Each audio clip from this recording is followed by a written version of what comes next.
is an unpopular fact. We need to eat animal products when healing our gut.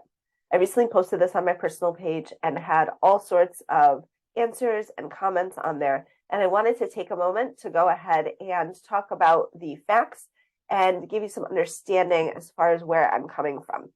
So for those who aren't familiar with me, my name is Dr. Beata Harasim. I am a holistic and integrative doctor of physical therapy, and I empower you to accelerate your healing by using nervous system regulation, gut health, and my proprietary process to uncover your innate knowing so that you have absolute clarity on your healing journey, and you can also experience radiant health and wellness. So full disclosure, I'll be very honest with you. I have a cold right now, and I'm not feeling great. And so colds are a way that our body communicates with us that we need to take a break. And especially when we get a virus, what it means is that it is a level of detoxification that is happening through our body. So I am one for our intuition and for listening to our body. And what I have decided to do is to quickly present this information. And then if you have more questions, please feel free to ask the questions in our free Facebook group, or you can send me a message directly and I'll be able to get back to those as soon as I can. So let's talk about nourishment of our bodies, right? So when we are looking at our digestive system, it has some important things that it has to do. It needs to be able to digest proteins. It needs to be able to ferment carbohydrates, break down lipids and fiber. And it needs to transport minerals, vitamins, water, gases, and nutrients through the gut wall into the bloodstream while stopping toxins, undigested food, and other microorganisms that shouldn't be getting into our bloodstream. Its job is to keep it out. So if we think about the gut flora, what it is the gut microbiome, a collection of microorganisms that are in the trillions. And we have different microbiomes. The one that I'm referring to right now is in our gut, in our digestive system.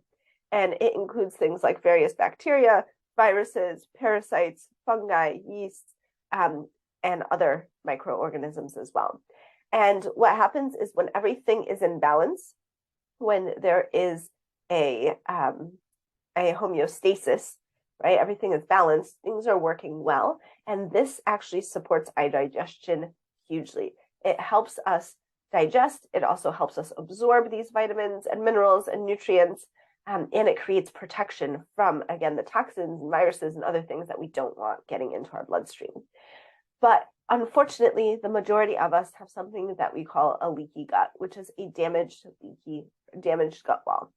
And what happens is there are toxic substances that are let in partially digested foods, which activate our immunity and create food allergies and intolerances. This is one of my subspecialties. So therefore, by healing this gut wall, then we can actually reverse food allergies and intolerances. We can reverse and improve autoimmune conditions, digestive conditions, skin conditions, even mental health conditions. The list is really long. If you'd like the full list of conditions that are able to be helped with this approach and process, then I'm happy to provide that for you as well. So what I got a lot of pushback about is plant foods. And people were saying that plant foods are healthier and that there's individualization needed, which I absolutely 100% agree. I work off of a protocol, a gut healing protocol specifically. And now this is one of my mentors, Dr. Natasha Campbell McBride, and she says, quote, "Plant foods are generally hard to digest and they are low in useful nutrition. Foods from animal origin are easy for the human gut to digest and assimilate, and animal foods provide concentrated amounts of all essential nutrients for human physiology. Plant foods are hard to digest as they contain a list of anti-nutrients which can damage the gut." So this is especially true when we already have a leaky gut. When we look at plant foods, when we look at herbivores in the animal kingdom, they have a series of stomachs to help digest the fiber and plant materials.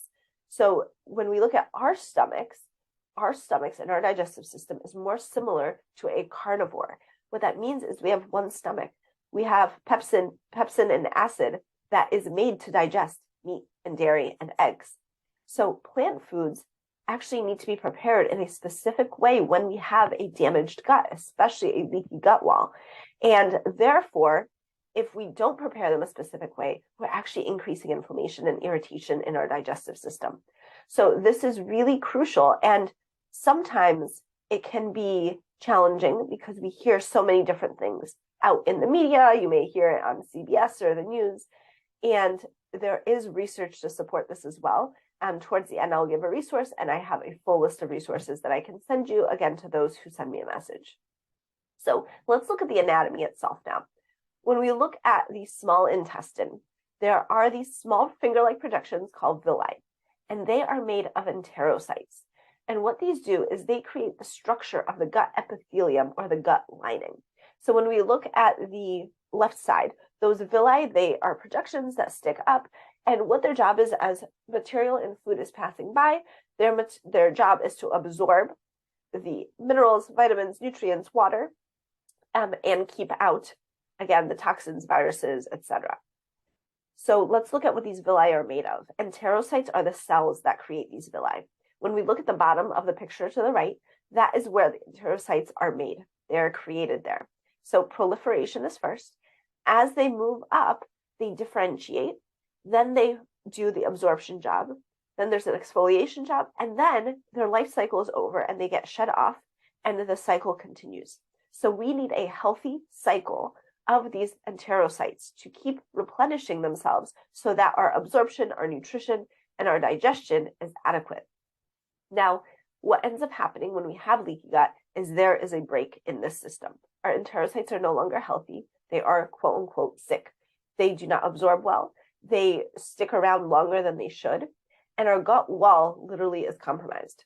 So their job is the important piece is to maintain anatomical integrity of these enterocytes and these villi so that they can adapt, regenerate, and defend themselves directly dependent on the gut flora. So it's a combination of our gut flora, our gut microbiome working together with these enterocytes and these villi to really create the optimal place for digestion and at the same time for detoxification.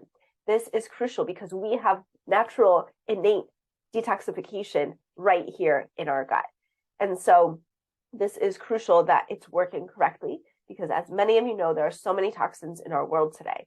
And by having this healthy gut lining and gut flora, we actually improve our detoxification process. So again, if the villi degenerate, they become unable to digest and absorb food properly. This leads to malabsorption, nutritional deficiencies, and food allergies. So when we look at healing the gut lining, we need nourishing substances. We need amino acids, gelatin, glucosamines, fats, vitamins, minerals, etc. to produce these healthy enterocytes. The animal products literally give us the perfect building blocks to create and replenish these enterocytes. This decreases inflammation, it can heal ulcerations, and by creating this healthy gut flora and microbiome, it orchestrates a healthy cell regeneration process and supports digestion and absorption. So ultimately, what the overall picture is that when we are in this compromised state, when we do have leaky gut, we not only need to focus on our gut flora and probiotics, that is just one tiny piece of the gut health puzzle. We need to look at providing nourishing foods so that we can literally regenerate our cells, replenish our cells, and improve our digestion and absorption. And it takes time. It's not just a probiotic or not just a supplement. This is something where I work specifically with gut health protocols. Now, the challenge is that even with these gut health protocols, there's so much individualization and customization that needs to happen. One of my subspecialties is women who are breastfeeding, infants, babies, toddlers, little children, as well as pregnant women, those trying to conceive. These populations need specific considerations. And at the same time, even for the general population, for women and men, some of these stages of the protocols can be too much for you. So Dr. Natasha Campbell-McBride is, again, my mentor in this, Dr. Thomas Cohen, Sally Fallon. These are the people who have these various protocols, and I modify heavily for you. That's where the individualization and customization comes in. And this is what I do in the Radiant Health and Wellness Mastermind. Because when we're looking at gut health, there's also other components that we don't realize. We need to look at our nervous system regulation. So what this means is that we can be eating all the right foods, we can be taking the supplements, the probiotics, we can be doing meditation and yoga. But if we're not able to regulate our nervous system and our body is constantly in fight or flight, we're not able to heal. So this is crucial that we need a combination approach. We need gut health, we need nervous system regulation, we need nourishing nutrition, and at the same time, we need to be able to individualize and customize. And this is what I empower and teach you as well, because no one protocol is right for everyone. So with the women that I have in the mastermind right now, we work closely during our consultations, and the mastermind, the beauty of it is that you get access to me weekly. So there are weekly modules, weekly calls, and there are healing incubators so that you feel fully supported on your healing journey. There is not a time when you are left hanging. You can send me a message at any time, and I will be able to help guide you with where you are on your journey at that moment. I focus heavily on emotional energetics, again, nervous system regulation, because these are key components that no one else is talking about and play a massive role in our healing journey. So for those of you who would like more information, I recommend that you check out Dr. Natasha Campbell McBride's book, Vegetarianism Explained, Making an Informed Decision. You can easily find this on Amazon.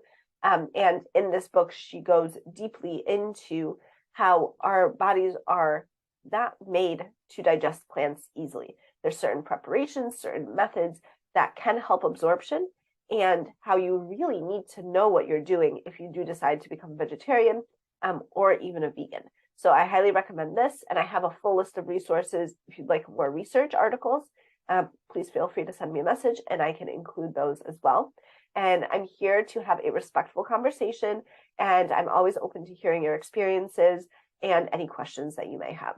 So as always, I wish you and your loved ones all the best, and I will see you soon.